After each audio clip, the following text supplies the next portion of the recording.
Hello everyone, welcome to this video, and in this video I'm going to show you how you can disable reminders over on the Babbel app. So if you want to disable reminders, then there are actually two ways what you need to do. So the first thing what you need to do is open the app like this, and basically once you've done that, head over to the top right corner of the screen, right here at your profile, and then go and head over to that settings icon.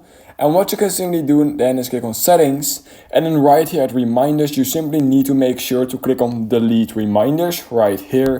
And once you've done that, what you then need to do is head over into settings just like this, and what we're going to do is we're going to basically completely turn off all the notifications over on the Babbel app. So what you're going to do is you're going to go to settings just like I did and go and head over to the Babbel app right here. And once you've done that, you will right here be able to find notifications, and what you simply need to do is disable allow notifications, and then you will not get any reminders over on the Babbel app.